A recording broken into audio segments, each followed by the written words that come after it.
Alhamdulillah, thumma salatu wa salamu ala rasulillah wa ala ahlihi wa sahbihi ajma'in amma ba'd. Fassalamu alaikum wa rahmatullahi wa barakatuh. Inshallah, today we are going to comment with one of the writing sub aspects that we had mentioned. In the last trainings, we had mentioned that we are going to be teaching those of us that are unskilled writing, and we mentioned three types of writing we are going to be treating. The first being SEO article slash blog post writing. So, and we said that that has to do with writing blog posts or writing articles. Articles and blog posts have the same meaning. It just means writing a long piece on something that is informational for people to actually benefit from it.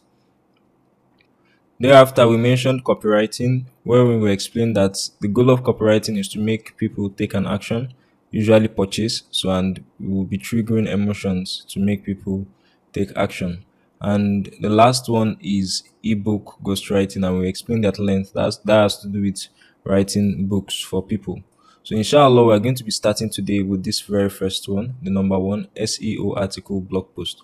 So, how do you write an SEO article? How do you write an SEO blog post? So, inshallah, today we are going to be covering everything in depth, and we ask that Allah subhanahu wa ta'ala makes it easy for us. So, yeah, so we are starting with SEO article and blog post writing. So, before we start, it's good we understand some common terminologies. The first one is blog.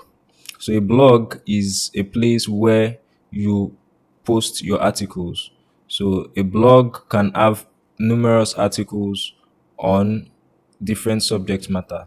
A blog can have a lot of blog posts. Do you understand? That's basically just see it as a kind of website that you post your blogs in, a kind of website that you post your articles in. So that's what a blog is.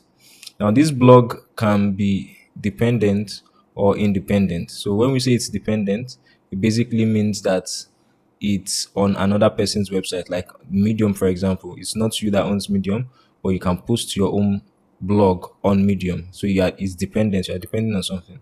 So the same thing applies with LinkedIn article. So it's also a dependent blog because you're not the owner of that LinkedIn. So LinkedIn is not yours. So you're just posting on LinkedIn. So and the other one we have is independent, whereby you have the total control of it. So an example of that is your personal WordPress website, whereby you post your blog content in. And another example is something like what we have in Go High Level too. If you remember when we're going through the features of Go High Level, we also mentioned that you can actually have a blog with Go High Level. So this is basically what a blog means. So just as I've said, you post your article on your blog. So your blog post is posted on your blog. So that those articles, those information regarding different subject matters that you post on your blog, each of them are called blog posts. So a blog constitutes of a lot of blog posts. And I've said in the past that blog post is the same thing as what article. The both of them are used interchangeably. So I say article, it's what I intend is blog post, and if I say blog post, what I intend is article. So inshallah, I'm going to be teaching you how you can write a blog post. Do you understand? And a blog post that actually ranks on Google. And that's what brings us to the next word, which is search engine optimization. So, what does search engine optimization mean? It means that you optimize your blog post such that when people search for keywords that have to do with your blog post, your own blog post will be the one that will rank, that people will see. So you are going to be optimizing the content you are writing on your blog post such that when people search, your blog post will come up on Google search or other search engines. So Google is the biggest search engine. So usually most people will just optimize for Google. So I hope you understand that. So when we say SEO, what we mean is what? Search engine optimization. Optimizing our blog content, our blog post, our articles to rank on Google. So that when people search for things related to what is in our blog post, it would come up on Google. Now, what are the opportunities for you as a blog writer, as an article writer? What are the opportunities? The first is with respect to your own business. So if you're a business owner, so if you write blog posts, you can drive thousands of traffic to your website without paying a dime. So that's the very first thing, and you can grow your business with it. I know of numerous businesses that they don't spend a dime on ad. All they do is ensure that their articles, their blog posts rank on Google and they make millions from it. So this is something that you can actually set up your own business upon. And because businesses, there are a lot of businesses that depend on blog posts, on writing blog posts to run their business as a major source of traffic, they actually need writers too, blog post writers and article writers. So, and that's why the second opportunity is that you too can actually build a career as a writer, writing blog posts for businesses that need your service because they need it for their business to grow. So they don't mind paying you good amounts to actually write blog posts that rank. So I'm going to be teaching you everything you need to know about how to rank your blog post on Google and how you're going to write it so that it will be engaging and yet rank on Google, inshallah. So the next thing is having a blog. I mentioned it earlier on that blogs are of two types, the ones that are dependent and the ones that are independent. So I mentioned a few like medium.com. So medium.com is an example of a blog that is dependent because you are not the owner of medium.com. The same thing as LinkedIn blog. So when you go to LinkedIn and you say you want to post an article on LinkedIn, LinkedIn is not yours. So do you understand? But you can actually post your blog post on your article on LinkedIn. So, and that's why it is also dependent. The same thing as blogger.com. Blogger.com is owned by Google. So you can also put your blog post on blogger.com and you have it, though you have it there affiliated to you, but it's not yours. Do you understand? The blog post is just like you're just using their own blog to rank your blog post. So unlike WordPress and Google High Level that I said, those two are actually independent. They don't depend on anything. You are the sole controller and decider of your WordPress. You are the sole controller and decider of your Go High Level. So we are considering offering WordPress. So we are still having it in mind. So, but if you think that we can actually, if you see that okay, adding WordPress to your Go High Level package for free, we are considering adding it for free. So if it's something that interests you, you can just comment on this video. You can just comment WordPress on this video. Do you understand? So we'll be able to know that whether it's something people actually want, and we'll consider actually adding it to our Go High Level package for free too. So that being said, now these blogs like medium.com, LinkedIn blog, and blogger.com, they always have high traffic. So whenever you have a blog post that you post on them, they are likely to rank faster. So this is one thing that we usually do to gain traffic to our own website, our own WordPress and our Go Level. What we'll do is we'll write a long blog post and we'll post it on our WordPress and Go Level, and we'll now write a shorter version of it. So that shorter version of it, we'll put it on LinkedIn, we'll put it on Medium, put it on blogger.com, and we'll now ask people that okay, if you want to learn more and read the fuller version of it, they should go to our WordPress. So that we will be driving those traffic from those dependent blogs to our own independent blog until it starts having consistent traffic and it ranks high on Google. So this is one of those strategies we actually use when trying to rank our WordPress or Go High Level blog. So that being said, we're going to proceed so to niches. So what are the common niches? There are a number of common niches. The first being health and nutrition, and that being digital marketing. Making money online is also a very, very common niche that has a lot of traffic. And that niche is travel niche, and that niche is real estate. So if there's by chance you have any niche in mind, do you understand that it's not listed here? We're only listing the ones that are popular. Do you understand? It doesn't mean that if you develop a blog for a niche other than what we have mentioned, it's not going to thrive. And if you are a business owner, for example, you're a tailor and you own a business, that it doesn't mean that you can't actually develop a blog around tailoring and sewing. No. Do you understand? So the fact that we only mentioned this one does not mean that if you choose any niche outside these ones we've mentioned, it's not going to thrive. No, that's in fact, the reverse is the case. You can actually thrive very, very well with other niches that we've not mentioned yet. So we just mentioned this just for you to know the ones that are very, very popular that a lot of people actually need. So what's our goal? So what's the goal of writing a blog post? So the goal could be one of three. The first goal could be getting leads. And for those blog posts that are intended to get leads, what you realize is that most of the things that will be there will be informational. It's just like, for example, telling you, I'm going to show you how to avoid typhoid and malaria, and you explain in detail how you can avoid typhoid and malaria. And at the end of the day, you can now tell them that, okay, I have an ebook that has 10 food or 10 meals you can prepare. If you prepare them for, you would be able to avoid typhoid for a year if you prepare them consistently, maybe once every month. So I give them a food recipe. So, but when they want to now download the food recipe, you say that, okay, they will need to provide their email. So when they provide the email and you send it to their email, you send the food recipe to their email, and that way you would have gotten leads of those that are interested in typhoid and malaria. So that's the idea behind the informational kind of thing. So, however, for the sales, the goal is basically to make sales, to make purchase. So the blog will be written in that manner such that it would have things that have to do with copywriting to drive emotion and cause people to take action to want to buy. So, and the third of them is what is called traffic navigational. So what we mean by that is that you can actually write a blog post to drive people to another page. Do you understand? Sometimes you can use suspense to do this, depending on your goal. So, but basically, the goal of a traffic-oriented blog post is to drive traffic from that blog post to another page. So, it's very important that you know the goal or you have the goal in mind. When you're talking to your clients, you should ask this kind of questions. So, and you should be able to deduce. Some of them you might not need to ask, some of them you might need to ask, but you must understand what the goal of the blog post you're writing is, because it's going to determine how you are going to write it. Do you understand? So, is it for sales? Is it for leads? Is it for traffic? So, you must know all of this information.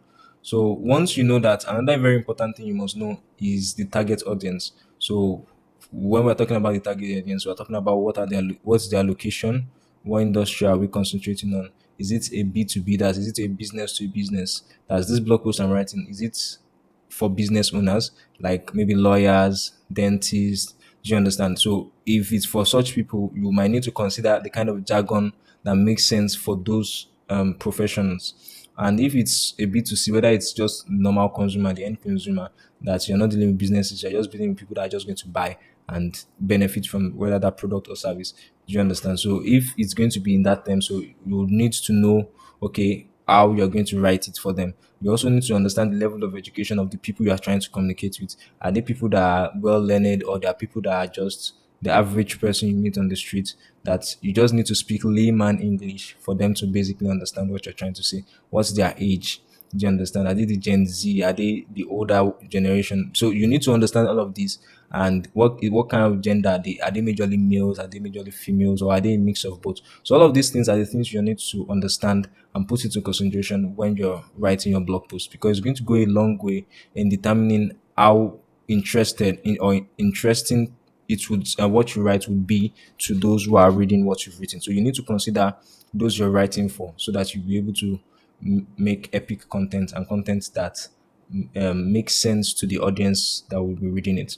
So another very important thing is to clarify the pronouns that you'll be using when writing your blog post. So if you're writing for a company and they like to refer to themselves as we, you should have clarified that from the beginning. So such that it won't look like you would have spent so much effort writing with I, and what is intended is we. So, or the vice versa. So you must clarify all of these right from the beginning. You must clarify what kind of pronouns you're going to be using for the clients you're going to be writing for. So once all of this is understood, then we're going to go to the second part, which is the keyword research. So every blog post starts with a keyword research. Now, for you to understand what a keyword research is, we need to understand the types of keyword research. Keyword. So we have two types of keywords. We have the short tail keywords and the long tail keywords. Short tail keywords are words that are just made up of just one word or maybe two words. So these kind of keywords are more general, and they are very hard for you to rank for them, because they are very general. A lot of people would actually be ranking for them, so it will be very hard for you to penetrate such keywords. So what you should always target is the other one, which is the long tail keywords that starts from 3 and above. So for long tail keywords, is going to be I'm going to be showing you examples of both short and long tail keywords. But basically, what I want you to understand is what you want to be ranking for are the long tail keywords, the keywords that are from 3 and above, rather than the short tail keywords that are just maybe two or one word. So now that that is understood, I'm going to be giving you examples of short tail keywords and long tail keywords. So an example of short tail keywords is something like restaurant. So that's a very short tail keyword, and you can see it's just one word. And that example is restaurant business. That's also another short tail keyword. You can see it's just two words.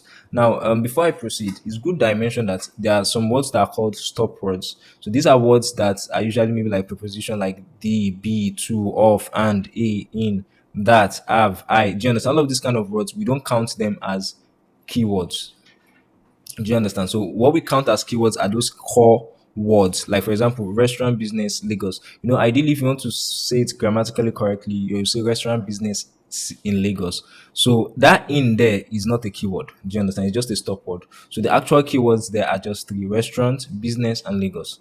So the same thing applies with starting restaurant business Lagos. So if you wanted to write it grammatically, you will say starting restaurant business in Lagos. So the in there is not counted as a keyword. So the keywords are just starting, restaurant, business, and Lagos. So what I'm just trying to say basically is you just need to get conversant with how things work with keywords. So we have stop words, and those stop words are not considered as keywords. So what are considered as keywords are those starting, restaurant, business, and Lagos. And those you can see that we have words there, four keywords there, and it's an example of a long tail keyword. Same as restaurant business Lagos is an example of a long tail keyword. So and for the purpose of what we're going to be learning for the blog post we're going to be writing, we are going to be writing also for long tail keywords inshallah. So now that we understand the concept of keywords, so we can now go on to competition research and word count. So when we're talking about competition research, so when we want to write blog posts, one of the very essential things we need to do is to know what our competition is doing. Do you understand? There's practically almost nothing you want to write on except that you find someone that has done something on it. So what you want to do is you want to actually make it better than what they have done. So and that's why you have to observe what is it they've done and you make it better. So you check out the work counts that they have. If the work count are usually few, maybe 200, 300, 400, you can make yours better and make it like 1000 and make it more detailed, more engaging. So you use elements like images, videos, infographics, statistics, citations, brands. So you mentioned brands. For example, if you're writing a blog post on e-commerce, if you mention Amazon, Google will easily know that okay, you mentioned Amazon means that you're likely to be talking about something that's to do with e-commerce. Or you mentioned Jumia, is YouTube Google will know that okay, what you're talking about is likely to be something that has to do with e-commerce. So what I'm just trying to say basically is you can also mention big brands, do you understand, and mention them on your blog. And that thing that you can do is do a lot of cross-linking, linking things that are connected to each other. So but basically what I'm just trying to say is we'll use a lot of all these elements in our blog posts to make it more rich, more engaging, and to at the end of the day make it rank better on Google. So we're also going to be using subtitles. So we're going to be using a number of subtitles. So when we have our titles, we're going to be using a number of subtitles for our blog post, and we're going to be using the strategy. I'm going to be explaining what the strategy is all about when working on our blog post. So, but basically, for we have a strategy, but it's very essential that you try to understand what your competition is doing, what strategy they are using, what how they arrange their content, how they are able to drive information and engage their audience. So all of these things are things you should observe in your competition and say, okay, this is what they are doing, and how can I make it even better? You check the number of subtitles they use in their blog post, the way, this kind of strategy, how they present the information, and all of that. So you look into it, and then your goal is to just make it a lot more better than that. So once we understand the concept of how keywords work and we understand what stop words are,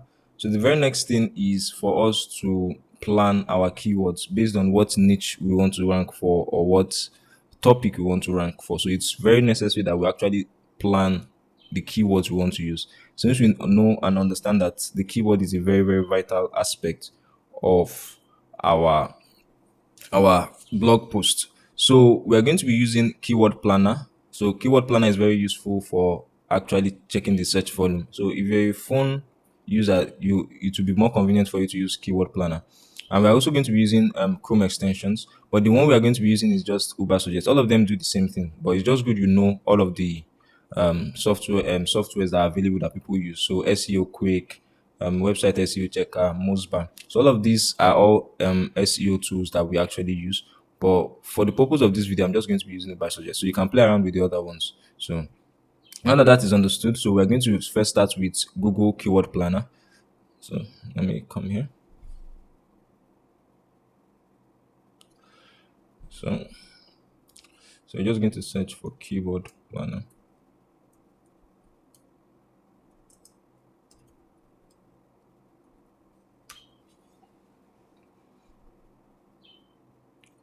So Google Keyword Planner is a part of Google Ads. So so you just click on the Visit Keyword Planner.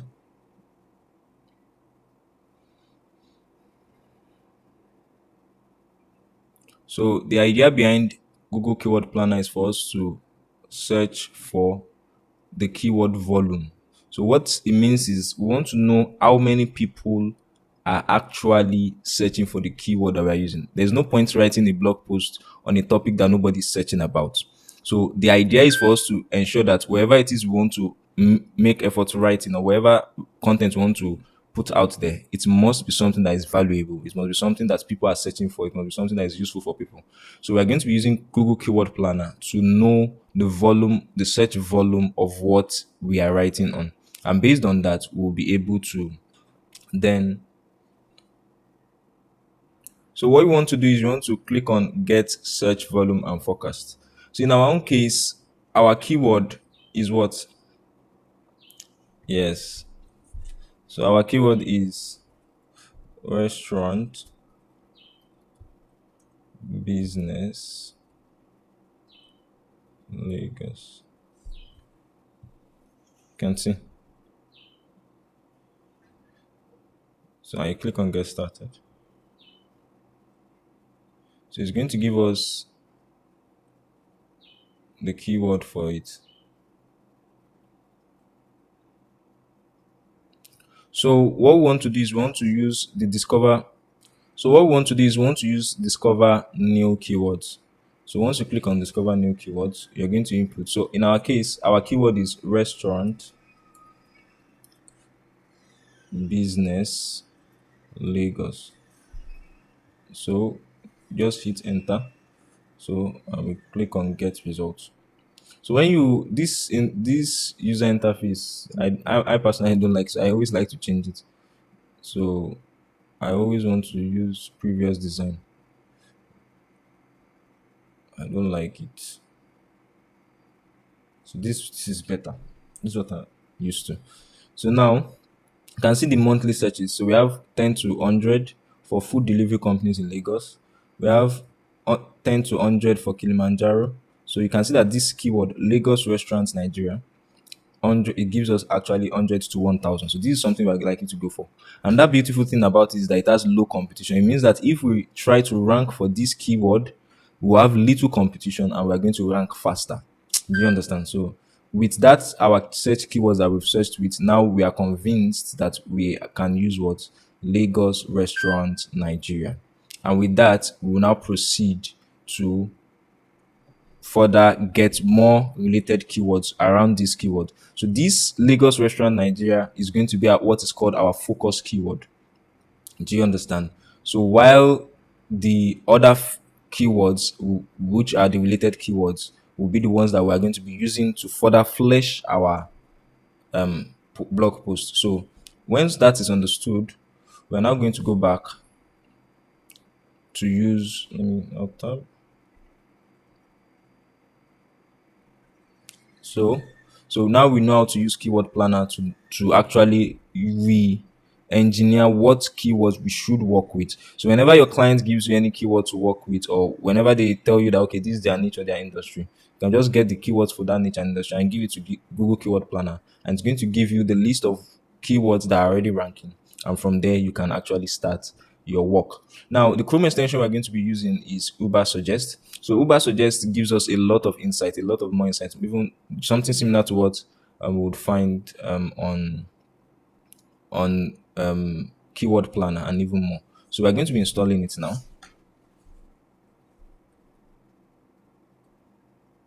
So open a new tab. We go to Uber Suggest. Okay, this is Uber Suggest Chrome extension. So we want to go to the one with Chrome Web Store. So it has over 600,000 users. So you add to Chrome, add extension.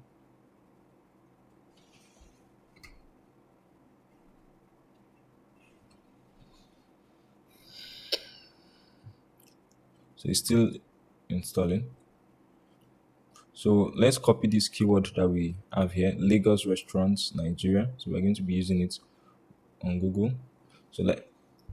So before using, let me just show you the difference. So if I search for Lagos restaurants, Nigeria, you can see the way it is now before Uber Suggest. So now after Uber Suggest, you can see it as ties show volume. So this show volume is Uber Suggest. If I scroll down, you see this. All of this is what Uber Suggest does for us. It's going to give us information about this. So if I click on show volume, it's because this is dark theme. I don't think you might be able to see it. Let me see if I can change the theme of this browser. Go from dark theme. Or let me just use another browser. Let me just look for another browser.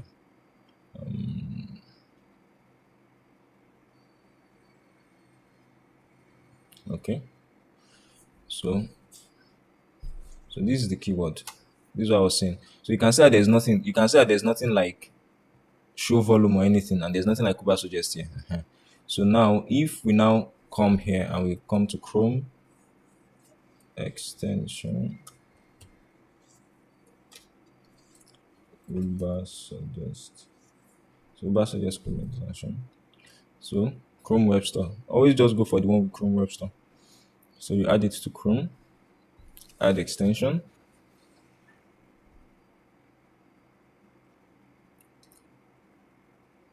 Okay, so if you come here now, let's have this, let's spin it and we refresh it. You can see the difference. Let me just duplicate this so you'll be able to see the difference. So I will come here. You can see it now as show volume. So that's the effect of Uber Suggest. So it's going to tell us the volume and it's going to also give us some metrics to the right here. So if I click on show volume, you can see it's telling me that what the monthly search for this is more than 70. Do you understand? The cost per click is 0 naira for now. So you can see it. So it's doing something similar. So it's going to be showing us those that are ranking. So you can see that this person is ranking for it, and you can imagine this person has a domain authority of 93 and they have 4,000 visits so on this website. So you can see what they are writing: the 10 best restaurants in Lagos. So this is what they are writing, and they have 4,000 visits. This is 1,000 visits. The best restaurants in Lagos, you can see, and their domain authority is 24. This one is 10. So the higher the domain authority, the better. So this is a very, very high domain authority for 93. It's very, very high. So the maximum you can have is 100.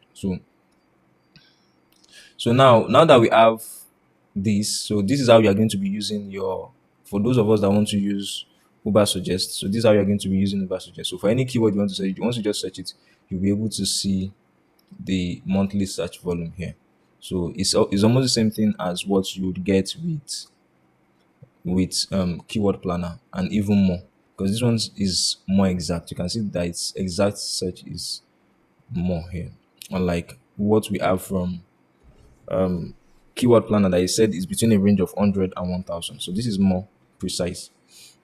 So now that we understand that, the next thing is that we're going to now start looking for related keywords. So let's go back to our slide. So another thing, another thing is the competition research. So for competition research, when you now search for your focus keyword, you're going to look for what other people are doing. You can see we've seen a number of websites. So we're going to open them in a new tab and we're going to check out what they are doing. What's their word count like? How many words do they have? Do you understand, on their blog posts? Okay. Other than that, what how did they present it? What are the elements, the images, the videos, the infographics, the statistics, the citations? What brands are they mentioning? How do they do their cross-linking? Which other websites or which other blog posts are they linking them to?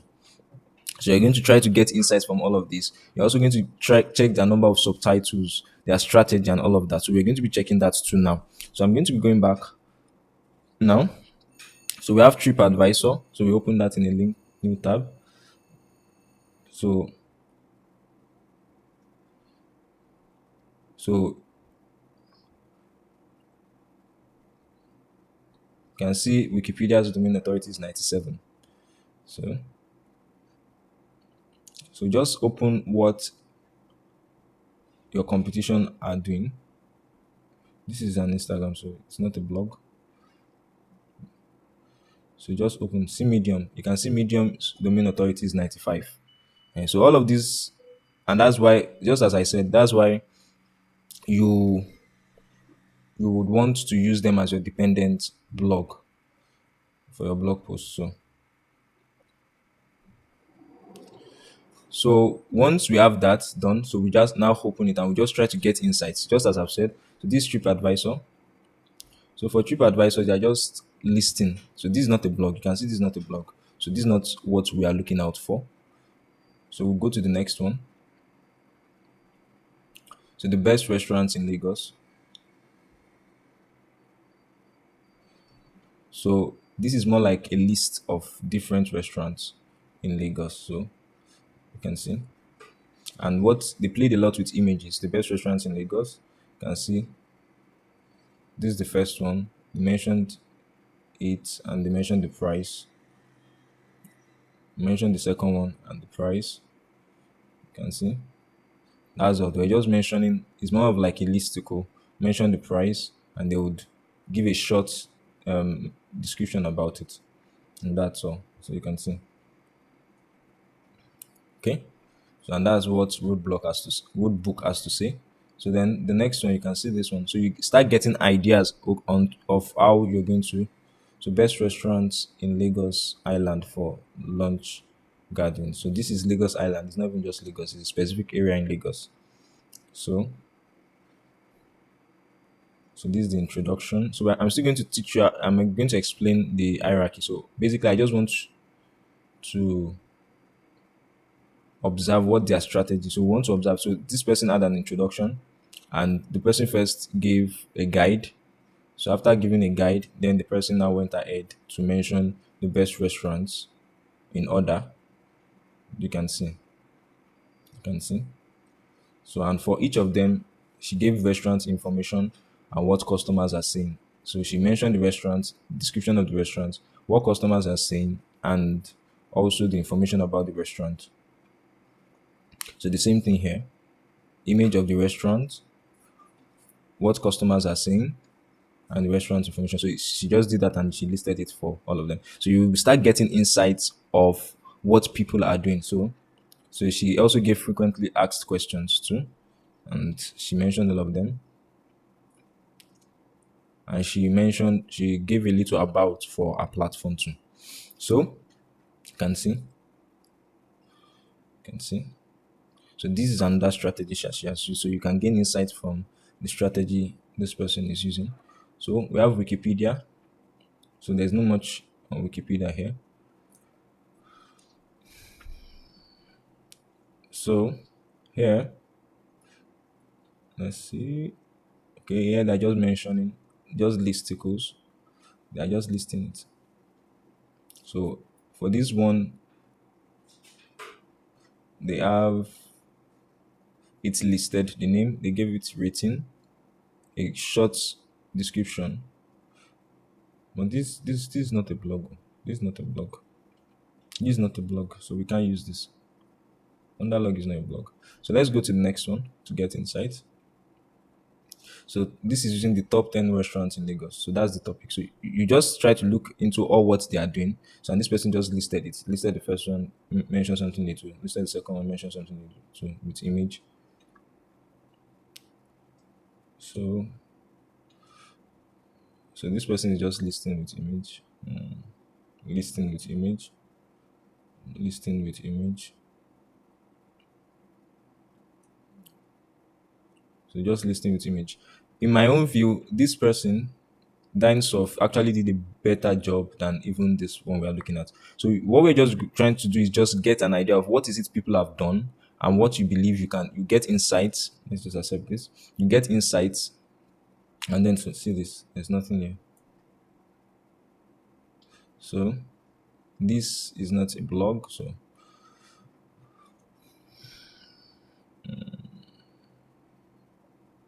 okay, this is Medium. Okay, I'll need to sign up. Okay, let me just continue. So what I'm just trying to say, sign up. What I'm just trying to say is we're going to be getting ideas from this. So this 20, the 20 best places in Nigeria. So Nigerian restaurants, 20 best places. So the person gave a listicle and he started mentioning each and every one of them with an image, their menu list. This is quite detailed too. He even provided their phone number, their address. This is quite detailed. What they have on their menu list there, and this is actually also very nice. Very, very, very nice. So this person put in a lot of effort into this. Do you understand? So this is very nice. Very long, detailed, and nice. So we will get insight into how the person. So what we are looking out for are all of those things. The images. You can see a lot of them are using images, and they are using images. In the case of this person, is using images of the food. For some people, it's going to be images of the restaurant itself. Do you understand? He is emphasizing more on what delicacies you can find in each restaurant here. You can now have a mix of all of that in your own blog, whereby you mention the image of the restaurant itself, the meals you can find there. Do you understand? So you would have a merge of all of those different things that people have done, and you make your own stand out. Do you understand? So this is it. So basically the idea is well understood. So he just comes from the idea of having menu list, then he has other information, which is their address, their phone number, and their website. So the name of the restaurant, the menu list, so the kind of meals they cook, which is the menu list obviously. Other information like their parking provisions, the price, address. So it's the same thing, it's just repeating for all of those restaurants. But he did a good job. So I think that's the last one. So this is just the verse we just spoken before.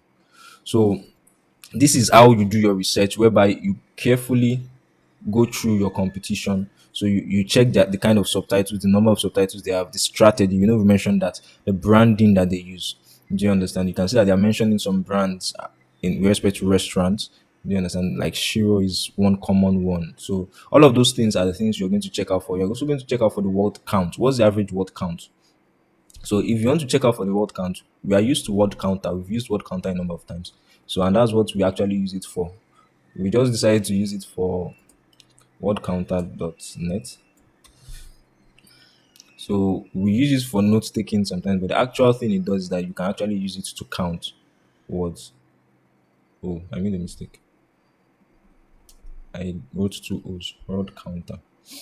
So, for example, I've seen two people that I think they are doing a good job. So I'm going to copy their articles and see how many words it is. So we're just going to copy it all through, just drag it down to the end. Okay, I think this is it. Okay, you copy, you come here. Let's delete this and we just paste it. So, and when we go up, we're going to see the details. So you can see that this person has done this is like a 5,000 word. So he has done an amazing job. Do you understand? 5,000 words. It's a whole lot. And you can see he did a good job even with the reading level. It's a college graduate reading level. So he has done a good job. So you have a very strong competition here. So and if you can outbeat him, you would actually rank very well. So the same thing with the other blog that we saw here. This one, yes, this one. Let's check it out too.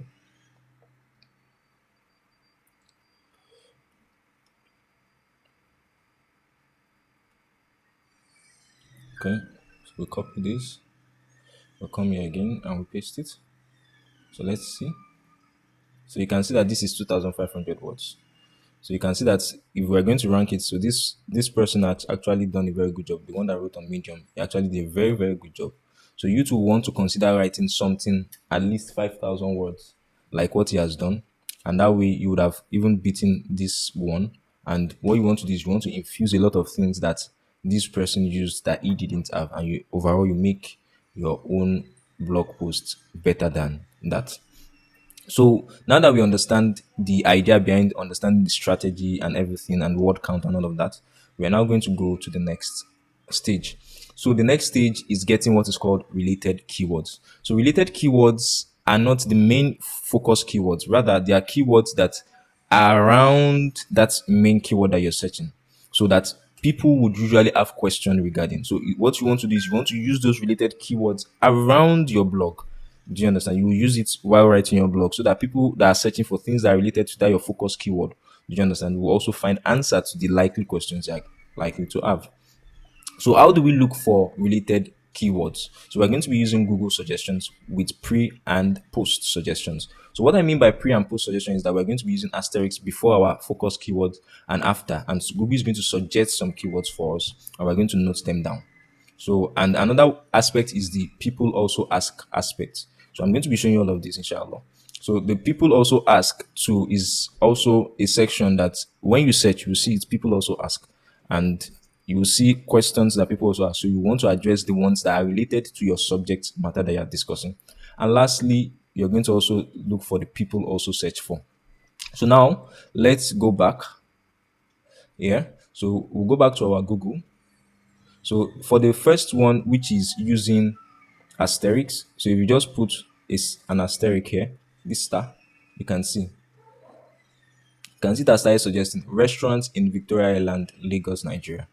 Restaurants in Ikeja, Lagos, Nigeria. Restaurants in Surulere, Lagos, Nigeria.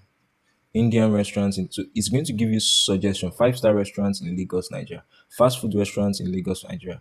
Good restaurants in Lagos, Nigeria. So it's going to give you suggestions for different kind of what topics you can write. So these are going to form our related keywords. So you're going to be taking note of them, all of these keywords. Do you understand? And you're going to work with them too. The same thing with after. If you put the asterisk after this, you can see Lagos restaurants Nigeria, Lagos Nigerian restaurant, Lagos Nigerian restaurant NYC, rooftop restaurant Lagos Nigeria, vegan restaurant Lagos Nigeria. What food do they eat in Lagos Nigeria? Cost of food in Lagos Nigeria. Nigerian Law School Lagos address. So this is out. This is totally out of it. So, but basically, you get the idea. So you're going to go through all of these and you're going to write them down, and we are now going to pick the best out of all of these keywords to use for our featured keywords. So this is the first one. So the second one I mentioned was people also ask. You can see it. People also ask. So for these people also ask, what you just need to do is just look at what I'm doing. I'll just open this and I'll close it. It's going to increase it. I'll open this and I'll close it. I'll open this and I'll close it. I'll open this. In as much as you keep opening to start, you can see that's gotten more. So you keep opening and closing. Do you understand? But the idea is just for you to open and close things that are more related to what you're interested in. So who is the owner of Lagos restaurant? What is the most famous food in Lagos? How many restaurants are in Lagos? How much does it cost to eat in Lagos, Nigeria? Who is the original owner of Lagos? This is totally out of it. Does Lagos TSQ have it? Just this is totally out of what we are. Is Lagos expensive to eat out? So this is related to it. Which Nigerian food is best for dinner? What is the most eaten food in Nigeria? So this is more of Nigeria. So I'm interested in more of Lagos. So basically, what I'm just trying to say is Lagos a cheap city? This is out of it. Is broad. So what is the largest restaurant group? So what I'm just trying to say basically is you would see a lot of suggestions here and you pick the ones that interest you too. Another area which I mentioned is this is also another people also ask to. Another one is this place. To people also search for. So these people also search for, if you're using Uber, suggest is going to be a very good tool for you. You can see this one as top 10 Lagos restaurants in Nigeria has zero search per month. Do you understand? However, top 10 restaurants in Lagos, you can see the difference. Top 10 Lagos restaurants. Top 10 restaurants in Lagos has 880 searches per month. Do you understand? So this is a related keyword that you should consider. Do you understand? To itemize top 10 restaurants in Lagos. Do you understand what I'm saying? Look at this. Cactus Restaurant Lagos has 2,400 searches per month. So you should consider having this as your what? Related keyword. Look at this. Restaurant in Ikeja has 6,600 searches per month. So you should consider using this as part of your featured keywords.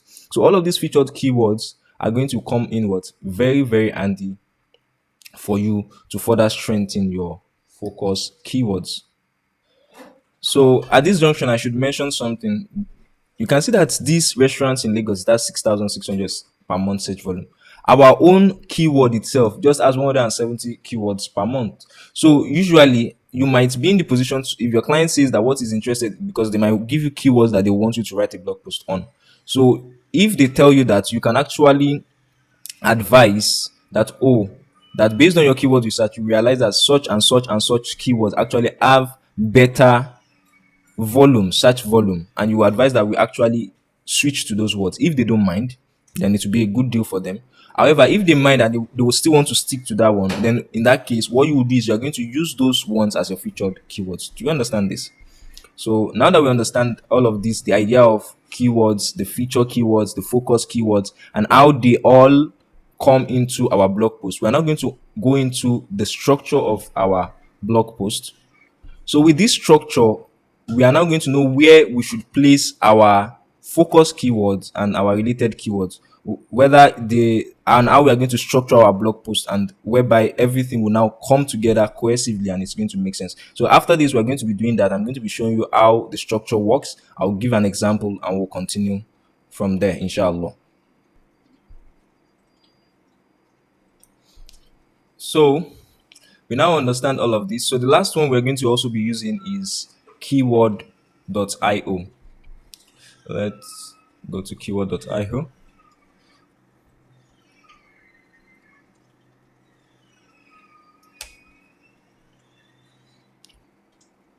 So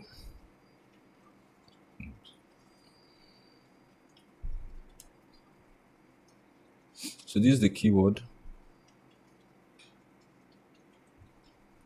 Nigeria. So we choose Nigeria and we access to search. So it's going to give us related keywords too. These related keywords are keywords. So if it gives you this option, don't bother. So just click on this no. Thanks. So these related keywords are what keywords that we can also use when writing. Do you understand? So all of these are where we can get related keywords. So we look 10 best restaurants in Lagos, 5-star restaurants. So if you want any one of them, just tick it, tick it, tick it, tick it, tick it, and you can just copy all of this like this. Copy, and you paste it wherever you want to use it. So that's how you use keyword.io. So now we know where we can get as many related keywords as possible, and we are now going to proceed to the structure now. Now for the structure, the title is going to be your header one, H1. Your subtitle is going to be your header 2, and any heading under your subtitle is going to be your H3, your header 3 or heading 3. So this is the way it's going to be structured. So you have subtitle 1, maybe your subtitle 2, your subtitle 3, your subtitle 4, up till your conclusion. So your conclusion is also going to be your heading 2, H2. So and every other heading under each of them can now have H3. And if you now have any text under each of those headings, you have your text there. If you want to insert bullet points or images or any other thing, you're going to do that. So I'm going to be showing you an example of that. What I'm going to do is I'm going to use ChatGPT to generate a quick blog now, so that I will be able to use it to explain this concept. Using ChatGPT to generate your blog is not ideal. It is not right. Don't say that because I used it to generate blog content. I'm only using it to generate something I will be able to use to explain a concept to you. So I'm going to be showing you how to do it professionally, because your content must be original and unique for it to rank on Google. If it's not original and unique, it's not going to rank on Google. So I'm going to be generating one from ChatGPT now, and I'm going to be showing you how it's going to look like. So let me just come here and open a new tab.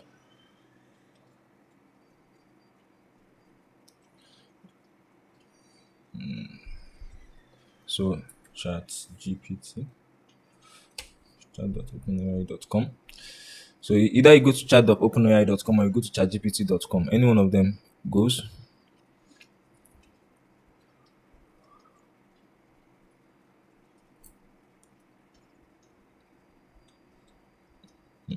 It's taking a while to load.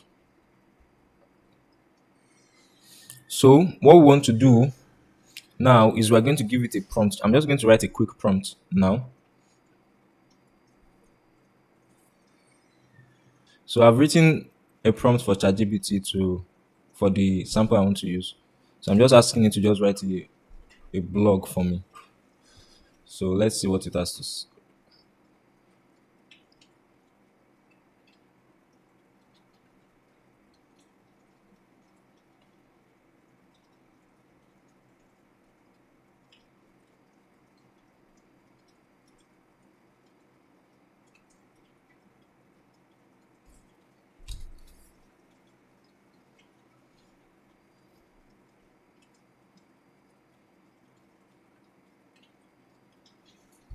So I'm going to pause the video now. So once it's done, I would continue.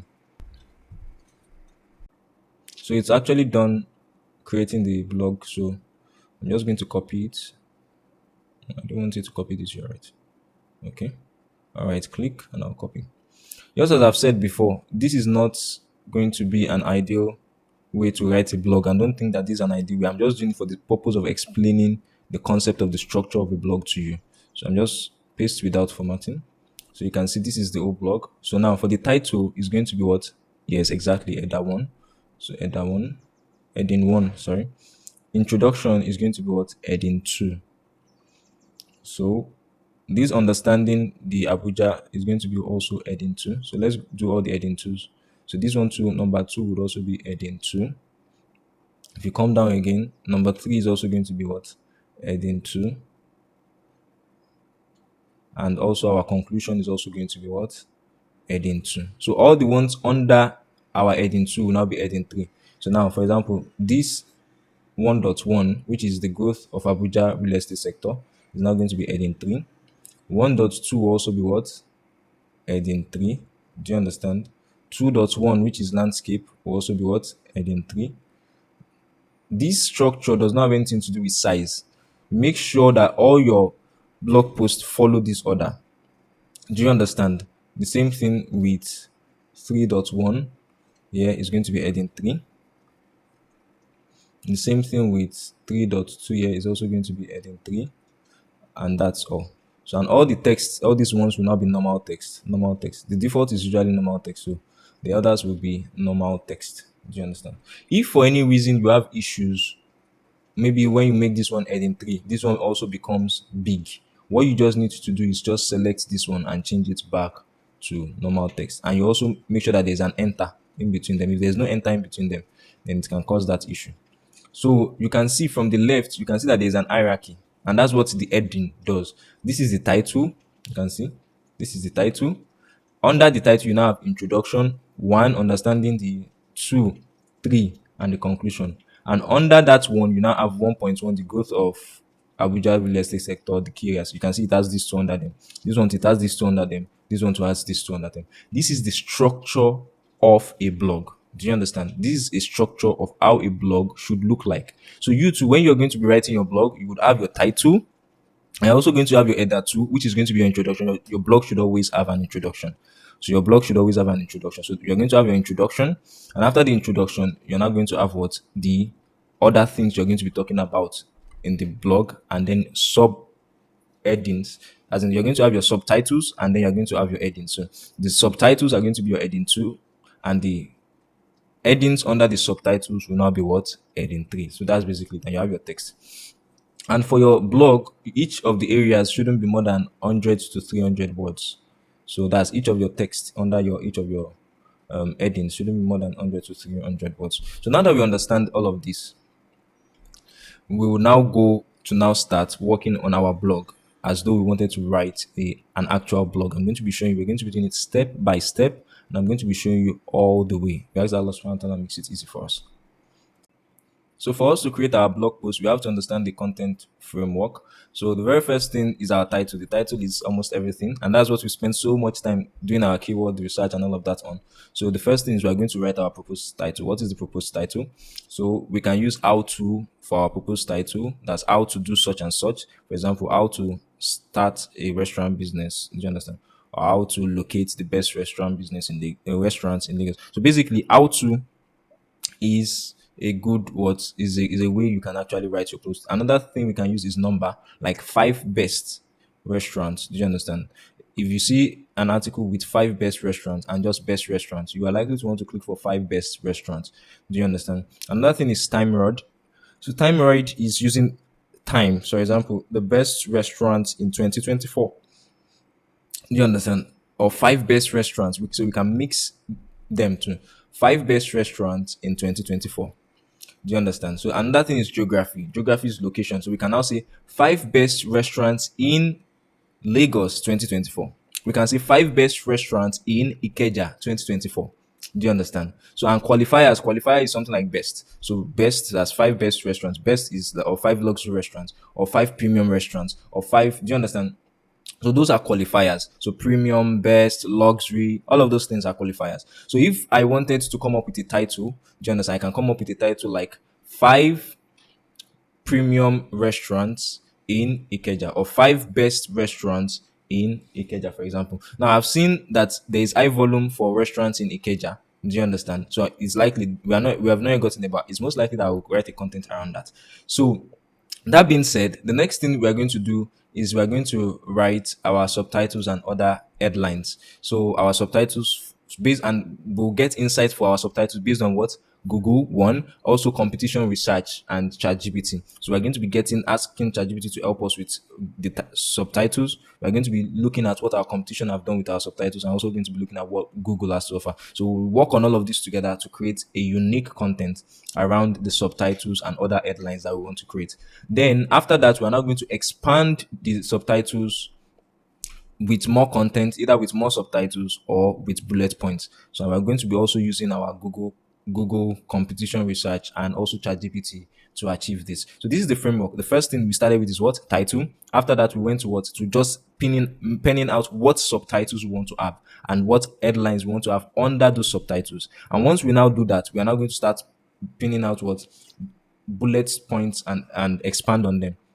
Do you understand? So we expand on the subtitles. So the first stage is your title. The second stage is what? What is going to be under your title, which are the subtitles and the other headlines. And after that is what? You are going to expand on each of those subtitles. Do you see it? So this is how we're going to do it. This is the structure. This is the way we do it.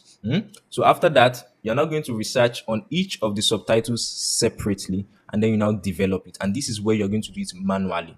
You'll be the one writing it manually. So, but before then, we'll use ChatGPT. We'll consider what our competition are doing, and based on what we've gotten from ChatGPT, and based on what our competition are doing, we'll now look into both of them, and we will now start writing our own unique content manually based off those two.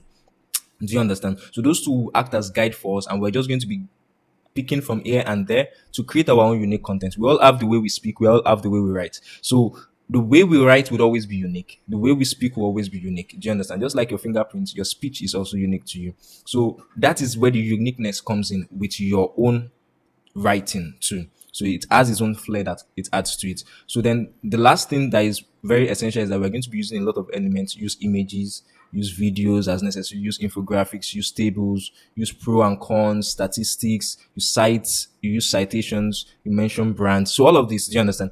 For example, in our case, we're going to be mentioning a lot of brands if we decide to go for the best restaurants in Ikeja, for example. Do you understand? So these are the things we are going to be doing, inshallah. So I just want to explain the framework of what we're about to do, so that when we start, we'll be able to flow together, inshallah. So now the next thing I want to discuss with us is optimization. So how do you optimize what you've done? So when you have done you're done writing the whole of the content that you want to write, then we are now going to optimize. So how do we optimize? So we are now going to be optimizing with our keywords. So we have, I've mentioned that we have two types of keywords. We have the focus keywords and the related keywords. So the focus keywords is the main keyword we are actually trying to rank for, while the related keywords are the keywords that are we got from Google, we got from our keyword.io, we got from Keyword Planner, we got from do you understand, from all of those things, what people search, what other things people search for, do you understand, all of those feature keywords that we've picked here and there. So we're going to be inserting them too. So how do we insert them? So the first thing is that our focus keyword, we are going to make sure that it's 1 to 2%. So it means that for every 100 words that we write, we should have our focus keyword appear once or twice. So that's the idea.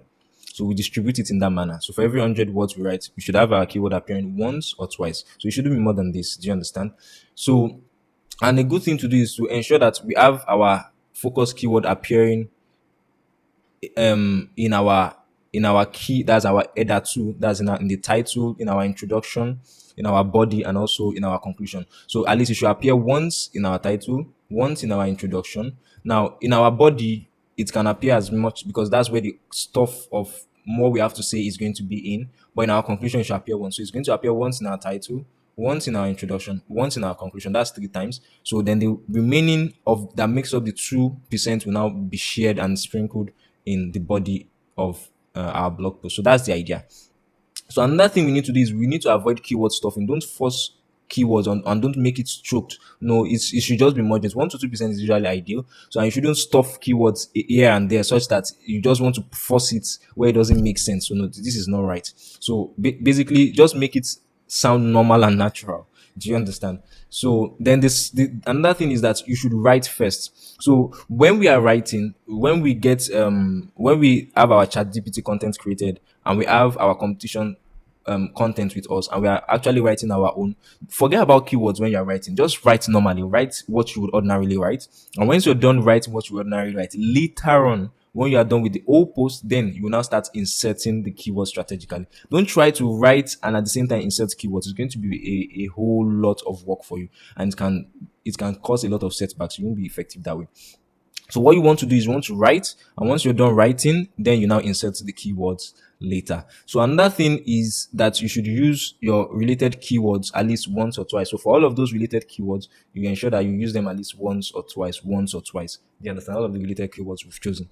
Then we should avoid using passive voice or past tense. So don't use passive voice and don't use past tense. So let me just go to Google so you'll be able to understand it better. So let me just write this: passive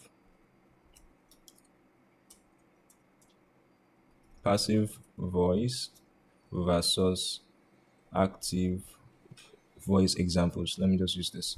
So it's going to give us a lot of examples. So you can see an example of active voice. So I am cooking a meal, while in the passive terms it is a meal is being cooked by me. So you can see the difference. Someone will walk a dog.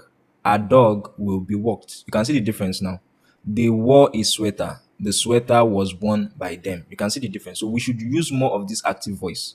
That's what we are saying, rather than this passive voice. John flew the kite. The kite was flown by John. So this passive voice, you should avoid it. Rather, you should use more of the active voice. So that's what we're trying to say. So the next one is use a lot of transition words. So we are going to be using a lot of transition words. So when we talk about transition words, let me show you what transition words means. So transition words example. So transition word examples.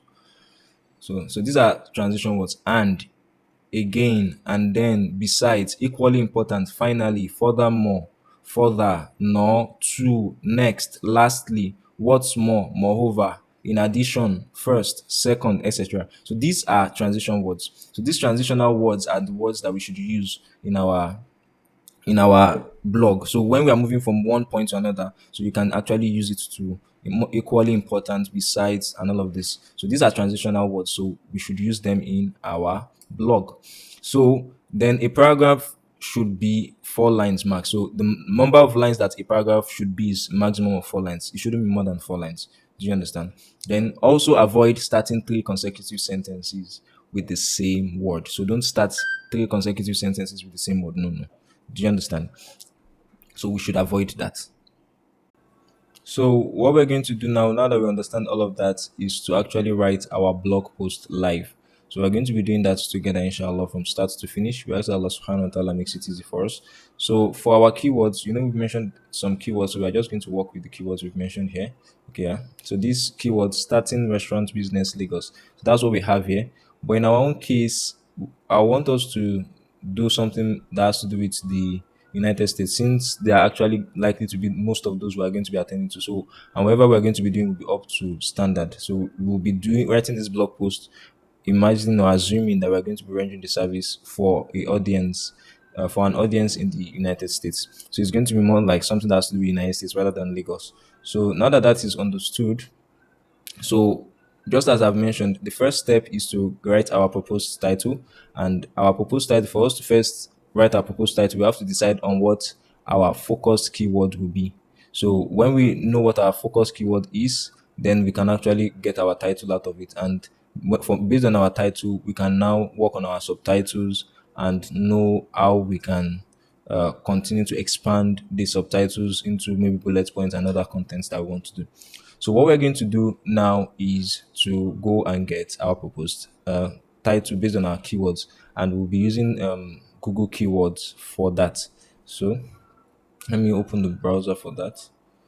Okay, so we're going to search for Google Keyword Planner.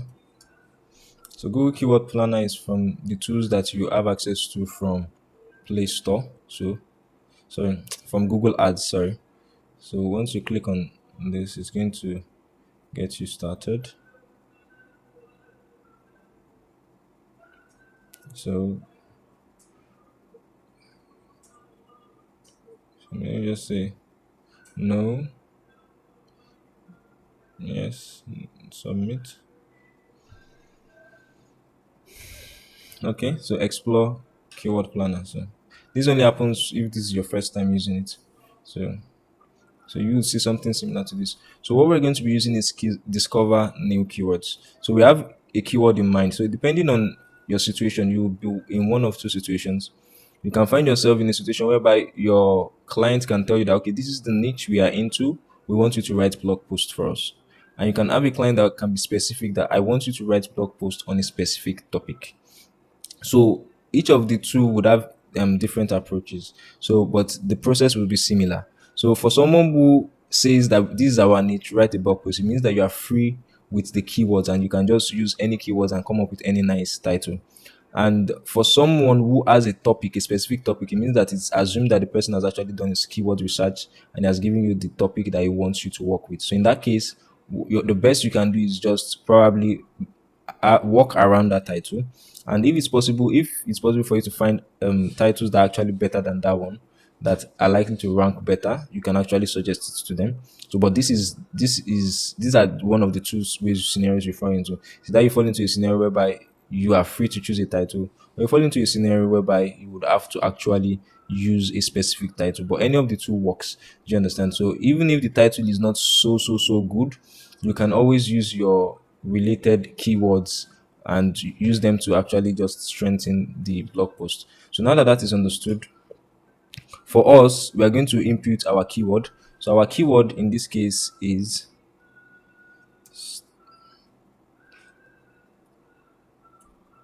starting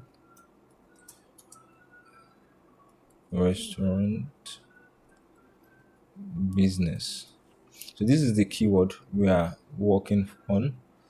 So now, by default, it has chosen Nigeria for me. But I told you we are considering the United States. So I'm going to have to change this location here. So I'll click on it to change the location. So I'm going to search for United States. So I'm going to select this United States, and I'm going to remove Nigeria. Do you understand? Because we are targeting United States. So I will now click on get results. So this interface is the new interface for Google. It looks a bit scrambled. So if you come to appearance here, do you understand? You can use previous design for this session. It's usually easier. I don't actually like the new look and feel, so and I'll send that to them. So you can see it looks a lot easier to look now. So you can see, let me expand this. So now you can see starting restaurant business. This one has a search volume of between 100 and 1,000 people per month. You can see. So how to start a restaurant. This one has 1,000 to 10,000. How to start a restaurant with no money. This one has 100 to 1,000 and on and on. You see that they are different. This one has 1,000 to 10,000. Now, what I want you to do is this. What we want to look for is a topic that has an average monthly search that is okay and also low competition.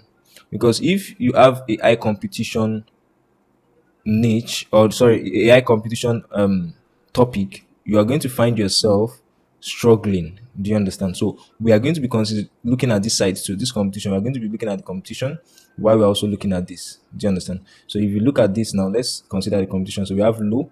Look at this. This one has low, and that's between 1,000 and 10,000. This is so perfect. You have an average search of 1,000 to 10,000 every month, and yet it is what? It is a low competition. This is a perfect one that we can work with. Starting a restaurant. So you can see. So we're going to be using this keyword, this starting a restaurant keyword for our blog post because it looks nice. Let's look for that one, see if we can find any other one. Let me see. For low, low, low. This is low, but this is 100, 10 to 100. So it's not as good as the one we've seen. This one is low, 100 to 1k. You can see, low, low, but none of them has beaten the one we've seen so far. You can see. Let me see. 1 to 10k, but this is medium. You can see what I'm saying. So that one looks so perfect for us. So perfect. Let's not waste time too much time there. So we already have our focus keyword. So our focus keyword is starting a restaurant. Do you understand? So this is our focus keyword. Now, for those of us using systems, so anyone can use keyword planner, whether you're using a system or you're using a phone. So, but for those of us using system, just as I've mentioned before, we can use Uber Suggest. So, Chrome extension. So, Uber Suggest does something similar to what, so we are going to click on the one that has Chrome Web Store, to what Keyword Planner does, but it's just that it's more convenient. And sometimes even those figures that Keyword Planner gives us, you can see it's giving us a range. Uber Suggest is actually going to give us an exact figure. So that's the advantage of Uber Suggest.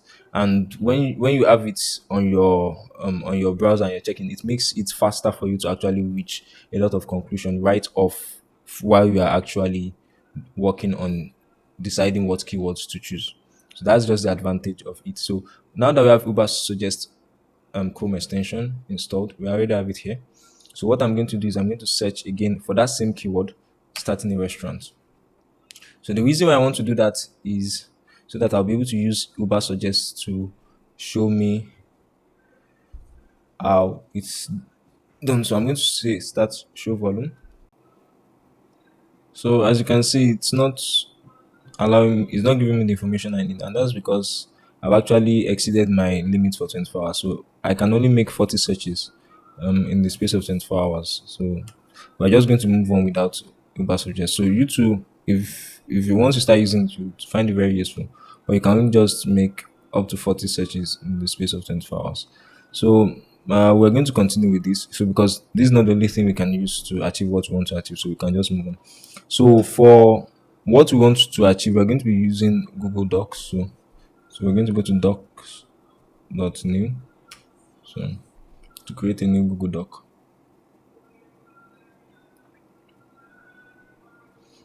So the keyword we're trying to rank for is starting. That's our focus keyword is starting a restaurant. So that's our focus keyword. Starting a restaurant. So that's what we're trying to rank for. So we're going to look for topics that our competition are ranking for. So we're going to get ideas from it.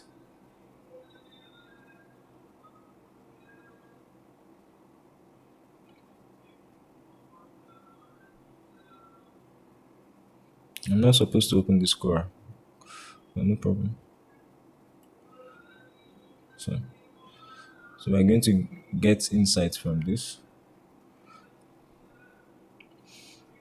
So we're going to come here. Let's close this. So what we're interested in is how they have creatively used it. You can see that this person used how to start a restaurant. So remember when we were talking about, so you can see this person used the element how to here. The same thing, let's come here. This person here too is using how to open a restaurant. You can see how to. So you can see that they're using a lot of how to's. Want to open a restaurant? Here's a step-by-step guide. So this is Quora, so we're not going to be using Quora. So this is person is also using how to start a restaurant in 10 steps. So this person is step-by-step guide to opening a restaurant. So how to open a small restaurant, starting a small restaurant business steps. So in our own case, we can actually use all of these elements that we have mentioned in the past. So we're going to use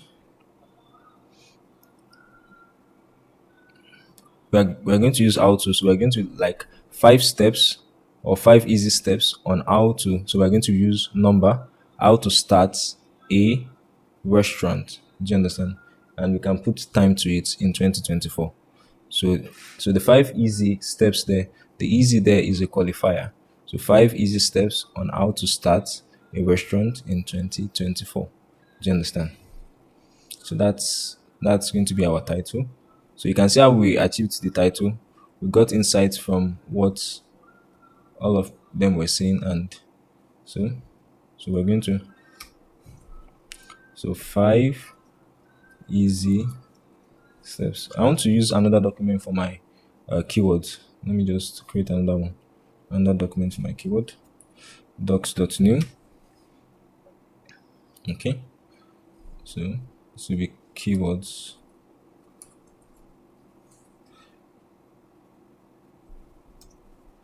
So so the first keyword is this: starting a restaurant, and this is our focus keyword.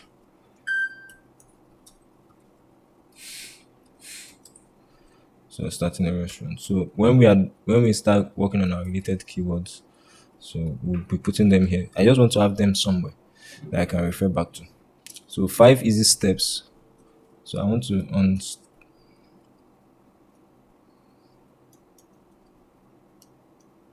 on how to start a restaurant. Sorry, to start a restaurant business. On how to start a restaurant. There's no business in our keyword. How to start a restaurant in 2024. So what I'm just I want it to be as close as possible. Let me use on starting 5 easy steps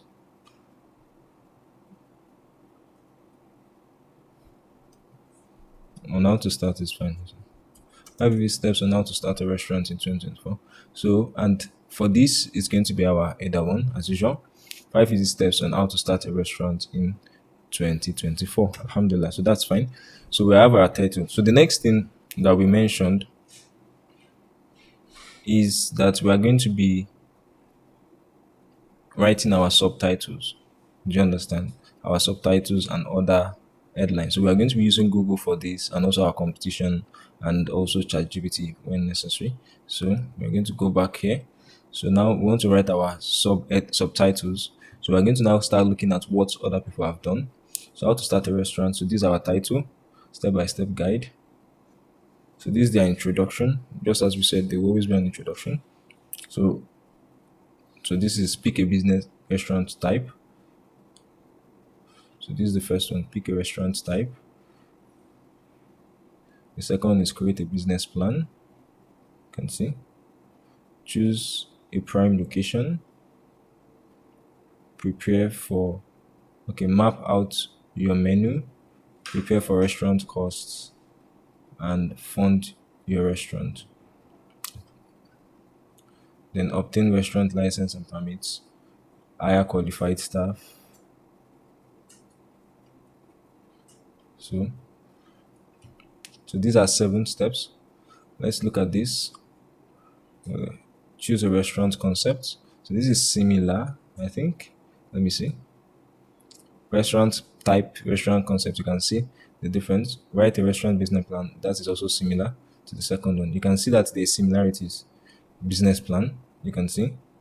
Obtain restaurant funding. So this is not there. Prime location is not there. Map out your menu is not there. So they went straight to funding. Do you understand? Create a menu. So menu is there. Menu was mentioned earlier. And find this commercial space and plan your restaurant's layout. You can say acquire restaurant permits and licenses, acquire restaurant equipment, hire restaurant staff, advertise your restaurant, Host a soft opening. So you can see. So these ones are 11, I think. Yes, they are 11. So you can see. So these are under how to start a restaurant. This is 10 steps. So you can see define. So they are similar. You can see that there is a similarity. So you just need to find what synchronizes with you best. Do you understand? And we're going to be using our keywords too in between. So well, we're going to see it now. So create a business plan. So that's always the second. The first one is the concept. The second one is the business plan. So so others are actually distributed differently depending on the writer. So hiring staff, creating the menu. But you realize that marketing plan, you realize that they have similarities. So I'm going through all of this so that you would understand what we are looking out for. So basically, for now we are trying to create subtitle. So we're going to be bringing every one of them together, and so this is it. So we have hire employees, create a menu, choose a location, fund your business. You can see write a business. So they started with business plan. They didn't even talk about concepts yet. So so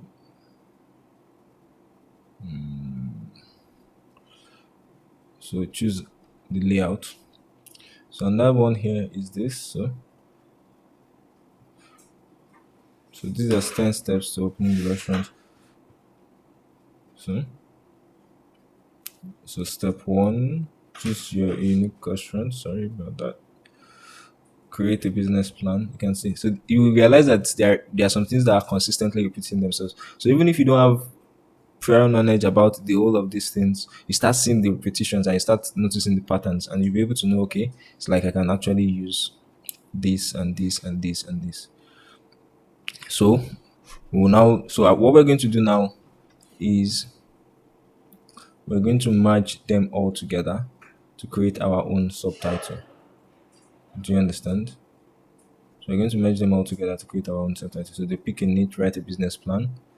So write a business plan, choose restaurant name and logo structure, tax, register, secure permits and licenses, set up accounting documents, invest in the right tools, keep your restaurant's tax obligations. Find. You can see that these are all full content. So now that we have all of this here, so this is similar to choose restaurant format. So you see that everything. Okay, sorry. Business plans. So all of them have that similarity while they are still unique in their own content. So now I'm going to be choosing, and you know what, for me, I want 5 steps. So what I want to do is I'll go through all the documents and I want to make mine simpler and simplify it such that I can categorize things that they actually made separate points into just 5 chunks. And that's what I want to do now. So what I'm going to do now is I'm going to come here. So picking a restaurant type, one, a business plan, two, location, map out your menu and costs. Let me say funding cost repetition. I can merge them together. Your licenses. So I can put the things that have to do with financial one, another thing that has to do with legal two, and the third one has to do with the business itself, which is business plan and all of those stuff. So three. So hiring a qualified staff too is still part of secure grants. Okay, getting equipment. So I'm going to be putting it in 5 sections. So I've gotten like 3 sections here. So let me just pen them down. So the first section is, let me just something that has to do with the financings, something that has to do with the legal structure, something that has to do with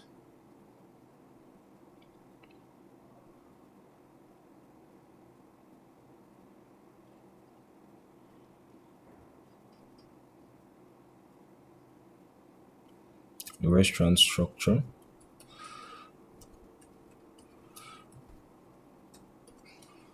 Okay, so let's come here again. Let's see.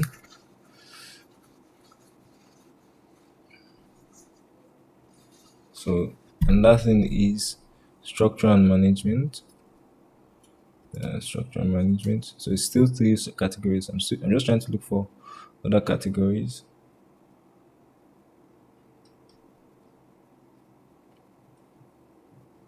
All of this fall under the structure.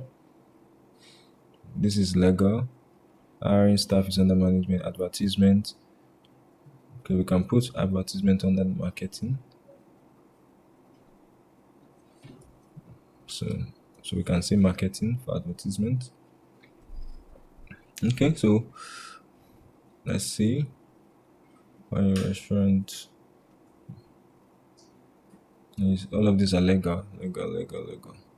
Hiring a staff, creating a menu, all of these are structure and management. So you can see that I still have space for just one more. So we'll just bring it out.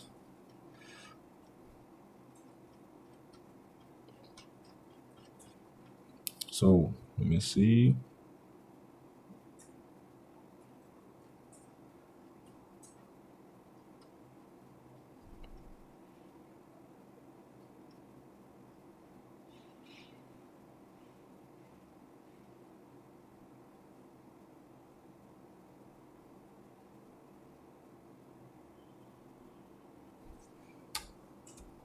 So let me just put the last part, which is launching. So so we can just put this as different stages. So what I'm going to do now is these are going to be our subtitles that we're going to be dealing with. It's just an idea. You can say I'm not being specific. So what I'm going to do is I'm going to use this as what I'm going to give ChatGPT to flesh up a bit for me. So I'm going to go to ChatGPT now.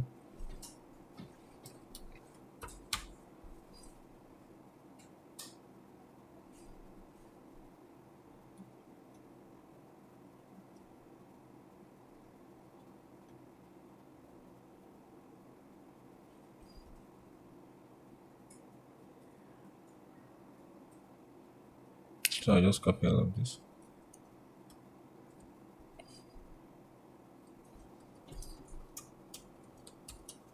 So I just tell it I want to write a blog post on, and I'll paste all of that. And then I'll say here are the subtitles.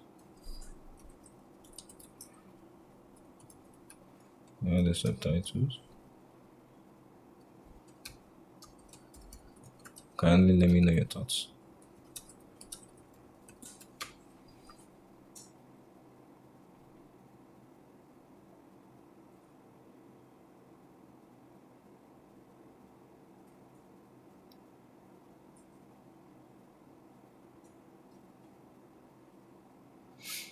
So now I've given ChatGPT and it's just for it to understand what I want to do. So and it has given me this structure. So I want to tell it that it should arrange it in order of importance.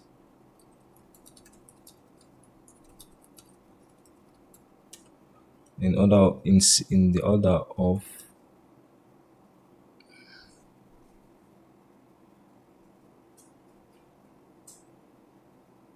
actually the order looks fine though. But let me just ask it in what order should they be executed?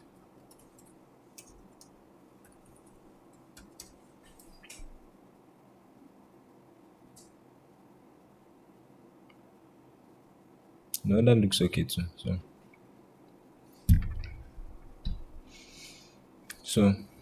so now we have our structure. So as usual, our structure should be H2.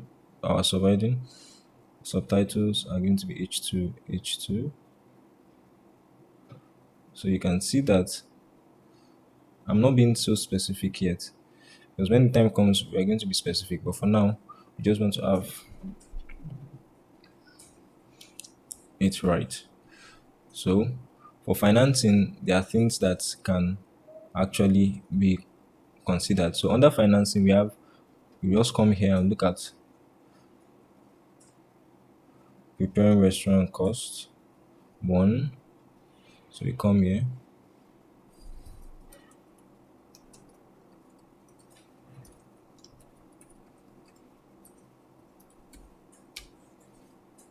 So let me see.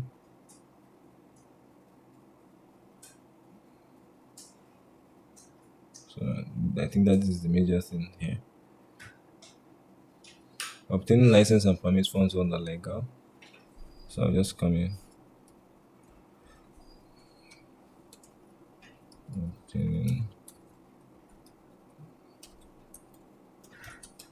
permit falls under legal. So let me see.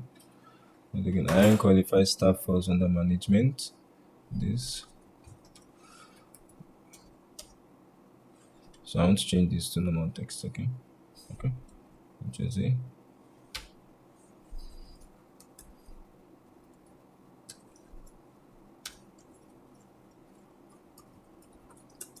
Stuff. And I want this to be normal text. Okay. Okay. What again? So you can see how we are coming around it. So you are just going to be using what you have on ground, and you get choosing a prime location. That's also part of the structure. Business plan is part of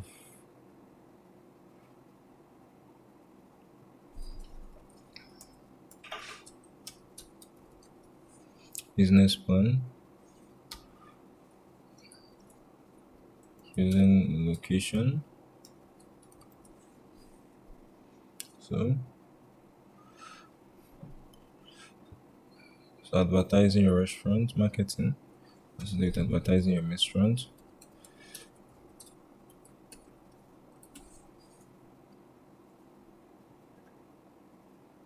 Launching as to date, hosting a soft opening.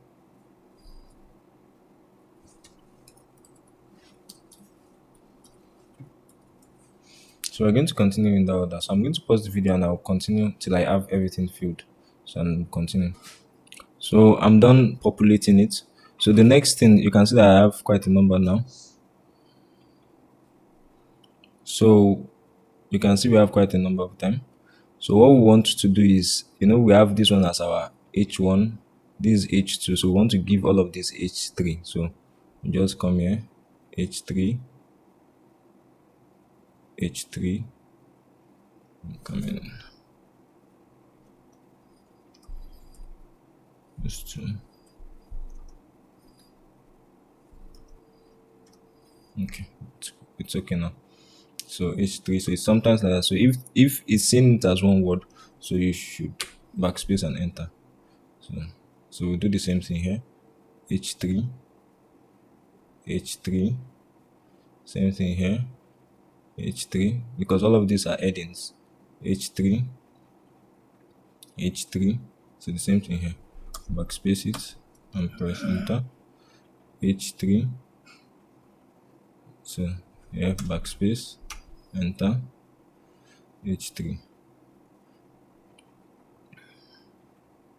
H3, H3, and finally H3. So you can see. So now the last H2 that we're meant to have is the conclusion, and the first one we're meant to have is the introduction. So we're going to put that there.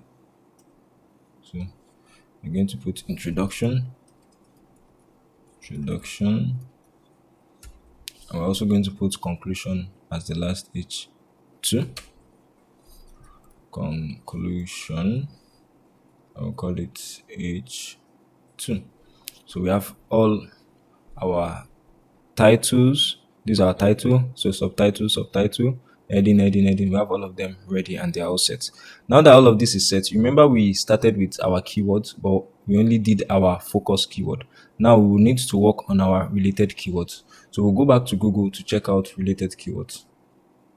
So we'll come here. So how do we come? So we are going to suggest related keywords based on what we have already from the structure we have. We'll be able to know things that are actually likely to go well with our content. So like, what is the most important thing to open a restaurant? So this is something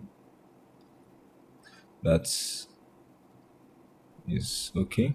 So and what again? What's the most profitable? What is the most profitable restaurant business? Okay, keywords. Let me just put this here.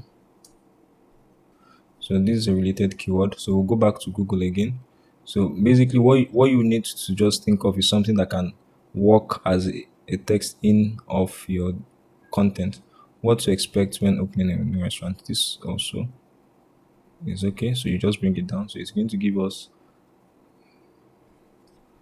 So oh, sorry about that. So when you're pasting, I should mention that I'm using Ctrl Shift V. So in your case, you can also paste without formatting. So that's the shortcut. So let me just bring this one closer here, so it'll be easier. So you bring this up. So how can I make my restaurant the best? Can this come in? You can use this. So let me just so let's look for let's go again. How can I promote? So yes, promoting restaurants. That's related to what we wrote on marketing. So you just list a number of them. Then let me go down to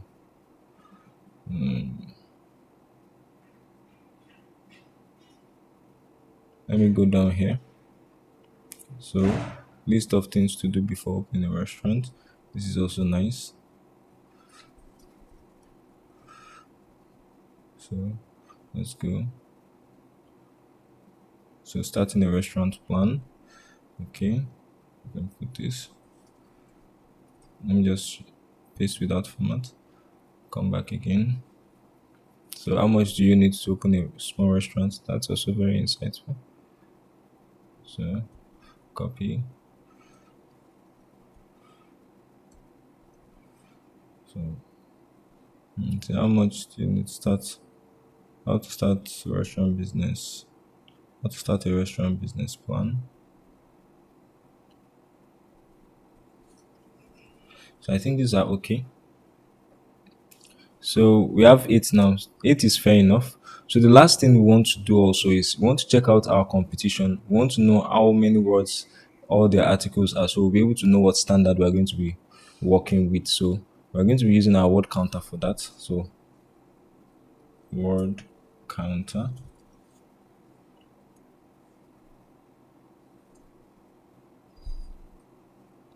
Okay, so we're going to take the first one. We're going to select everything from start to finish. Scroll down.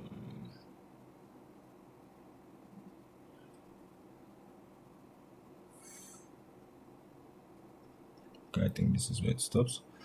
Okay, go all the way up. So we copy, come here, we paste, and we check it out.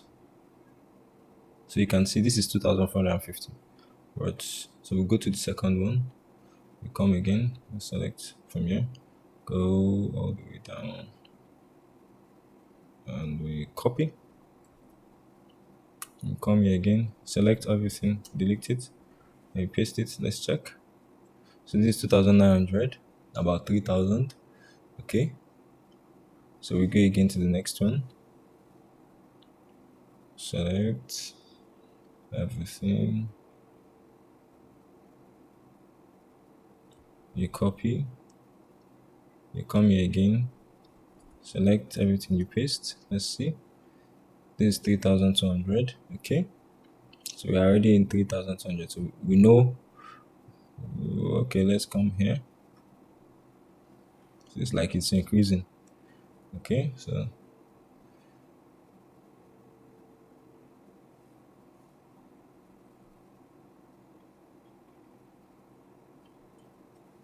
okay. Copy. Come here. You select everything you paste. So let's see. This is 6,000 words. Wow. So let's come here.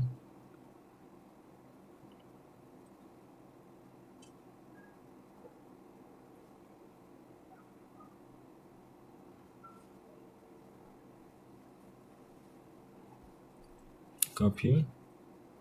Select all of this. You paste. This is 1,900, like 2,000 words. So far we have like 6,000 words being the highest. So we just copy all through to know what's the average. So, but the average, we're going to look at the average now. Oh, the sign up is what's stopping. So you copy, you select everything, you paste. So we have 4,000 words here. So we have someone with 6,000, we have someone with 4,000. So you see that there's a lot of content going on here.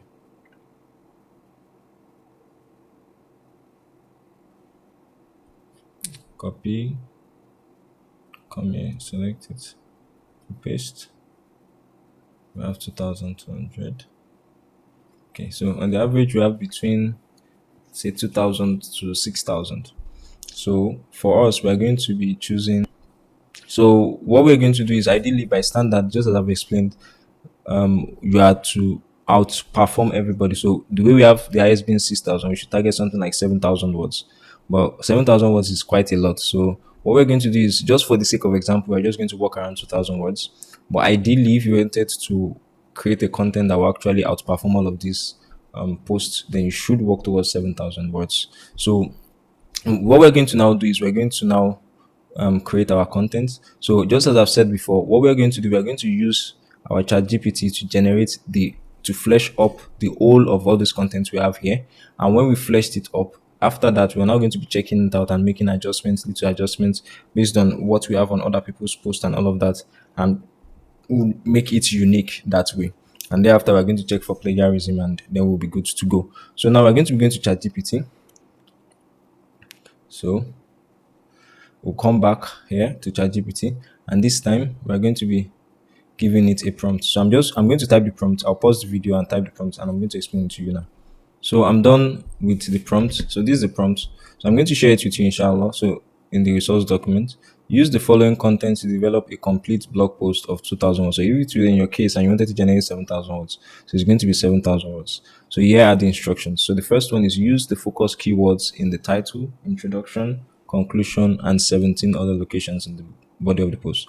You know, we said that the minimum you can have is 1% to 2%. Do you understand? So for 2,000 words, so it means that the minimum we can have is between 20 and 40 words that are our keywords. Do you understand? So, and for that reason, if I say that they should use you should use it in the title, once in the title, once in the introduction, and once in the conclusion. That's three times. So if you subtract 3 from 20, that's going to be left with 17. So I said you should use the 17 other in the other locations of the blog post. So that's how I arrived at that. So you too can also do that for any other post you're writing. So just bear that in mind. Then thereafter, we said that you should use the related keywords once or twice throughout the blog post. And we said you should take note of the H1, H2, and H3 titles. So once that is done, we're now going to paste our content that we've written. So this is it. So we just copy all of this, copy here, come back, I will paste it. And the last thing is that we're also going to copy our keywords, both the focus keywords and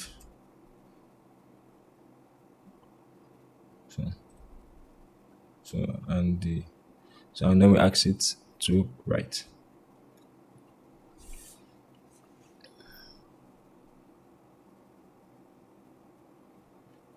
So that's started writing. So I'll pause the video now. And once it's done, I'm going to be showing you what it was able to come up with. So we have our content ready, so you can see. So one of the things you can first do is to take it to word counter to see the count of the words. So let's copy it now and take it to our word counter. Select all of this and paste it.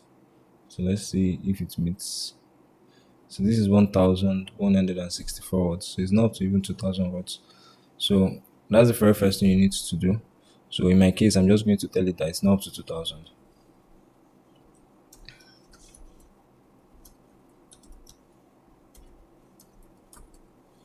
I just say it's not up to 2,000 and to adjust it. So I'll pause it again. So it's done copying sorry, it's done creating the blog post. So, and this is a lot better, it's more detailed. So let me see, copy. So let's check the word count again now. Now this is more like it. Now this is 3,500. A lot better. So now you can see, so it has given us a very long and detailed blog post. And the very first thing I want to say is that depending on how you position yourself and what you promise your client, it will go a long way on determining your deliverables. So this content itself is something that is deliverable, but I would always advise that you go through it thoroughly and you make necessary adjustments. And we're also going to be doing some checks after this to ensure that it's up to par. So if what you're promising your client is that what you are delivering to them is unique, then it means that you would have to still work on this content. But if you're not promising them the fact that you're not going to be using ChatGPT or anything, then you can even deliver this. But you just need to go through it and ensure that everything makes sense. But if what you're promising them is that what you're delivering is unique, you still need to go through the whole content and make edits and necessary edit and tweaks. Do you understand? To make it in your own tone. You'll be saying the same thing, but actually it's the same thing that this ChatGPT is saying, but it's going to be in your own tone, how you would have said it. Do you understand? So with this, I'm coming. So we're just going to let's now take this and put it in our sheet.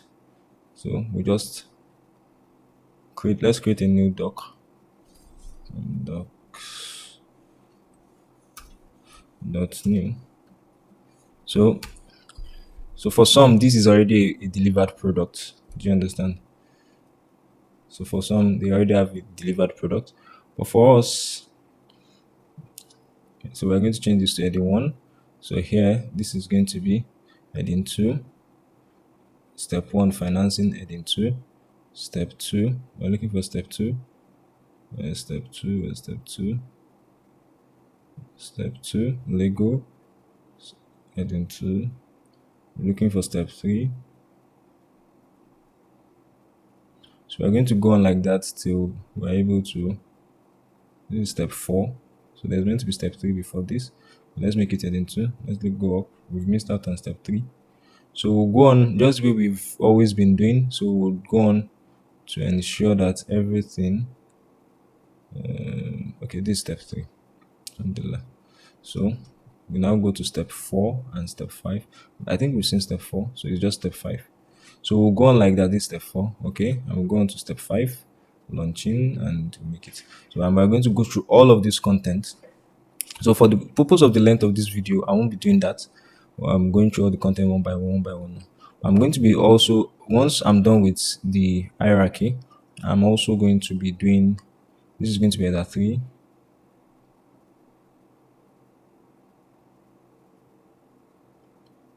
So let's do this.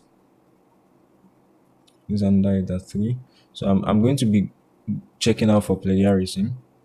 So header 3. And what plagiarism means, basically means, is that we want to check that this doesn't look like the content was actually copied from anyone. So I just want to finish up with the hierarchy.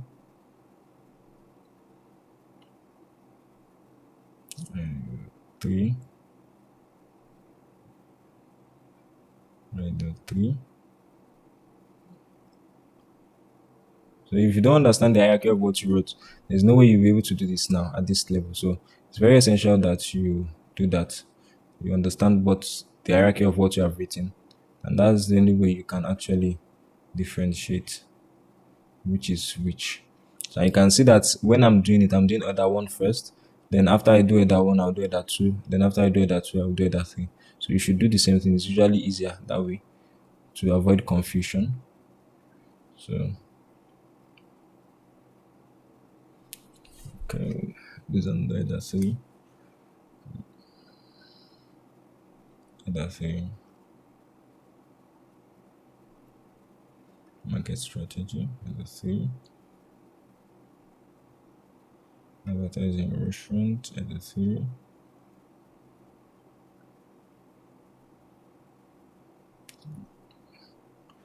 Other three.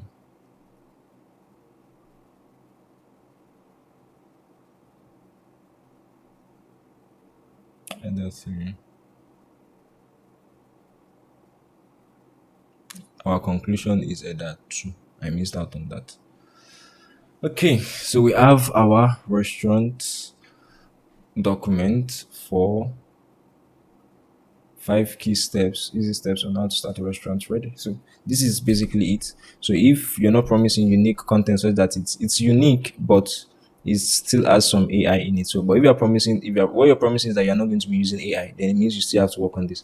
But if what you promise that you are going, you didn't promise anyone that you're not going to use AI or anything, so you can always use this. And with the way we've structured it, it is going to be unique because you're using AI, however, it's unique. So one thing you need to do is go through it carefully and ensure that all the information there is something that is okay and good to go. So now for us, we're going to copy everything now once again.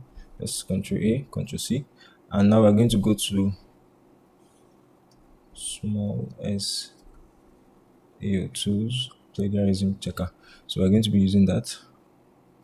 So this is it. Small SEO tool. So this is it. So it's not going to allow us to post more than 1,000. Don't want to do it though. The maximum we can place is 1,000. Let me just remove. Let me just use word counter to Control. Let me take off this. I just want to take it off, so I'll show you how you use it. Okay, let me just take it. So we have 1,900. A lot of the content is going to go away.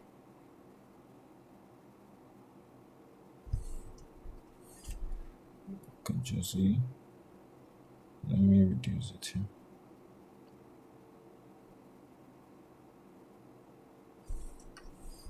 This is 1,600. Let me delete it from this tax. 1,200. It's just the first step that is included. Yeah, so just for the purpose of explanation, that's why I'm doing what I'm doing. So I'll be able to see how to use it.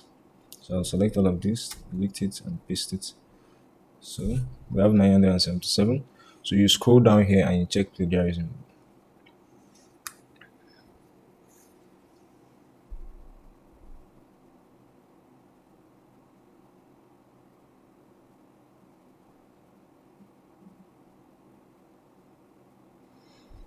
So it takes a while. I'll pause the video, and once it's done, I'm going to resume it. So it's done. So and it's telling us that it has 17% plagiarized content. So what we want to do now is for all those areas that are plagiarized, like for example here, do you understand? This one is partially plagiarized. Well, you click on any of these, it's going to show you where it was first written. So for all those ones that are plagiarized, what we're going to do is we're going to actually copy them and we're going to spin them with Quillbot. So you go to Quillbot, paraphrasing tool.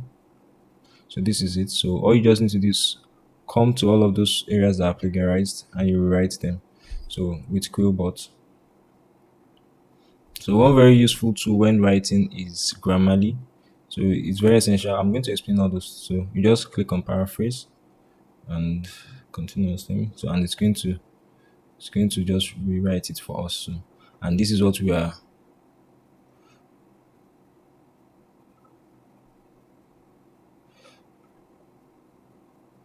So really this is going to remain the same. We don't need this to. This is what we want it to paraphrase. So this is so we can just copy this one, or you can copy here like this. Or you can click this to copy. That's all. And you're going to go to your document where this statement is and you replace it and you check again. So that's basically how you're going to adjust all those plagiarized content until you have a plagiarized free content. And with that, you have your content ready. So I'm now going to be going through back to the slides. I'm going to be showing you how you can or best tips to get the best results. So let me come here. So I've done all of this. So another thing is to use images, videos, and infographics, tables, pros and cons, statistics, citations, and all of that um in your blog. So just like what we have done. So you now go to maybe Canva and you download images of things that are related to it, infographics that are related to them, and all of that. So then for what? So this is very important. So the first thing we need to mention is that you should use the Grammarly Chrome extension for those of us using PC. And if you're using your phone, use Grammarly app. You can install it on your phone. So the second thing is don't steal anyone's work. You can see we are not stealing anyone's work. And you should use smallseotools.com for checking plagiarism. So once you're done with your whatever, whether you're using ChatGPT or you're finally writing it out in your own words, so you can always use small SEO tools to confirm. Then also use your Google Doc to write, just as we've done.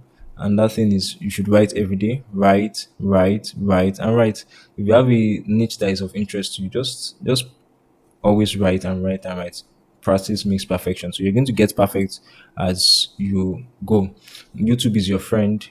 Go and learn on YouTube. YouTube is has a lot of resources that you can learn. So always make sure that no day passes except that you keep learning and learning and learning and learning and learning. So you learn more and learn more about all of what we have explained to you. Practice a lot and learn, learn, learn, and learn. So learning never ends. And lastly, you should read it every day. So if you read at least one blog post or two blog posts regarding areas of interest, you're also going to be seeing how people are writing and you'll gain a lot of insights from it. We ask that Allah subhanahu wa ta'ala makes it better understood and said. So inshallah, after this, we're going to be going into blog management, but it's not going to be doing this challenge. We're going to be explaining it later, inshallah. So it's blog management entails all what we have explained with respect to writing blog posts and even managing your blog later on. So, but we're not going to be going into that now for the purpose of this challenge. So, for the purpose of this challenge, is just about blog writing. So, we ask Allah subhanahu wa ta'ala blesses our affairs and makes it better understood than said and forgives us our shortcomings. سبحانك اللهم وبحمدك نشهد أن لا إله إلا أنت ونستغفرك ونتوب إليك والسلام عليكم ورحمة الله وبركاته